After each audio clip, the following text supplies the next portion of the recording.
What's up guys, Winter Kills, welcome back to another deck profile. So we're visiting an old favorite of mine, Herald of Ultimateness. I just recently put this deck together and I've been playing around with it and it's just so much fun, just as fun as I remembered it being.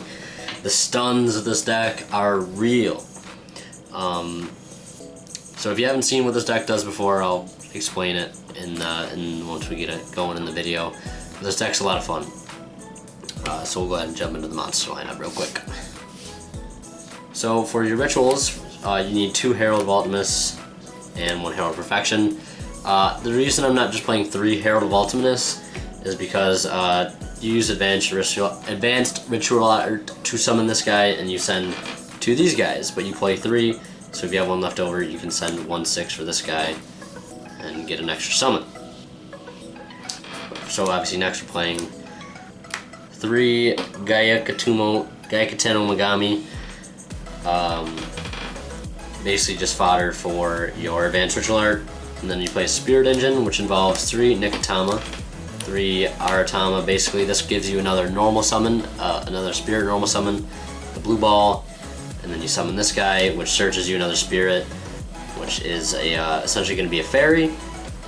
Gives you more fodder to discard for Herald of Ultimateness, because what Herald of Ultimateness does, anytime a spell trap or monster effect would be activated, or your opponent would special summon a monster, you can discard 1 fairy type monster to negate that special summon or effect. So he's kind of a beast. Herald of Perfection does the same thing, he just doesn't negate special summons. So he's a little weaker. Next we're playing 2 Izanami. Basically you can discard 1 card to add a fairy out of your, as a spirit monster out of your grave. Yeah, 1 spirit monster from your graveyard to your hand. So a good combo to have is if you have these 2 on field, you discard anything, any monster. Could be another copy of this. And while this is in the field, if a spirit monster is sent to the graveyard, you can draw a card. Yeah, when this card is sent to the graveyard, draw 1 card. You must control a spirit monster to activate this effect. So, let's say you have this on field, for example. You just have this, and you have other spirit monsters in your grave. You discarded this, you draw a card with this effect, and then you can add them back as long as you have other legal targets in the grave for this to add when you go to activate the effect. So you get a free draw, and you get to add it back to your hand. Next, we're playing 3 Gale Dogra, the main part of the deck. This basically you pay 3,000 life points to send any card from your extra deck to the grave, which is going to be this. So most of the time you'll be playing 6,000. Send both of these, and then when these get sent to the grave, you add a ritual monster or spell from deck to hand. So you add an advanced ritual art and a Herald of Ultimateness, and you're basically set up to win the game. And these are also fairies too, which combo really well, especially when you have Arc Lord Christia. So if you open Christia and Gale Dogra, you pretty much win the game, because you send 2 of these. You get your searches, and then you send 2 Gyakateno Megami to your grave. You have 4 fairies, you have a Herald of Ultimateness on field, and this, and a Gale Dogra. So then you need to get something that has like over 2,000 something attack to kill you to get over this, because it only has 650 attack. Which odds are they can't unless they special summon something, and they can't special summon under Christia. And if they have any spell cards to try to get rid of your field, you can just negate it with Herald of Ultimateness. Next I'm playing 3 Swift Scarecrow. It's a personal tech of mine, just because I'm missing Upstart Goblins. Not bad.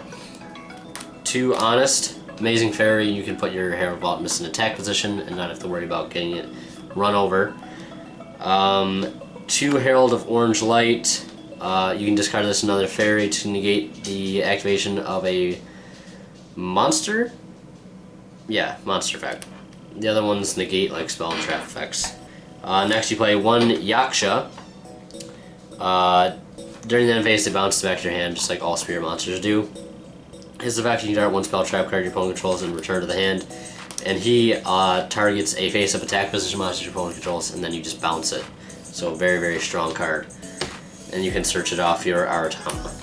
That's it for the monster lineup. A lot of monsters. Basically you need monsters to fuel your Herald, so you can just keep negating things and win the game. And then we'll go to the spells next. So for spells, playing 3 copies of Forbidden Chalice, just cuz. 2 advanced ritual art, 1 prep. This will search out your Perfection, and it'll also give you 1 of these back from the grave. 1 mind control, 1 dark hole. That's it for the spells. Simple. And now we'll go into the traps. So for traps, we're playing 3 Royal Decree, so you don't have to worry about keep negating traps all the time. This will cover that. And 1 Vanity's Emptiness. When you don't have the whole lock, you can lock them out with this. So yeah, that's it for the main deck. I believe that's 40 cards. Now we'll wrap it up. Alright guys, so before we wrap things up, so I just wanted to display this combo. So you summon this guy, you pay 6k, you send 2 of these. So now you have 4 fairies in your grave, and then you add your advanced ritual art, or if you already have an advanced ritual art, you can just add 2 copies of Herald of Ultimateness to your hand just for extra discard fodder. But let's say you need 1 of each. So then you activate this, your advanced ritual art, you send 2 of these to your grave, so now you have 4 fairies. And you have this, special summon this, you get to add back a fairy from your grave to your hand, or discard fodder, and that's your first storm field. Your opponent cannot special summon, and you can negate any spell, trap, or monster effect they have. So yeah, it's a pretty cheesy win condition, but it's one of my favorites. Yeah. So if you like the video, if you like the deck profile, leave a like, leave your comments, suggestions, ideas, criticism in the comment section below. It's greatly appreciated. Leave a like if you enjoyed. Don't forget to subscribe if you already haven't. Your support is greatly appreciated. Cannot express that enough. And as always, I'll see you in the next video. Winner Kills, signing out.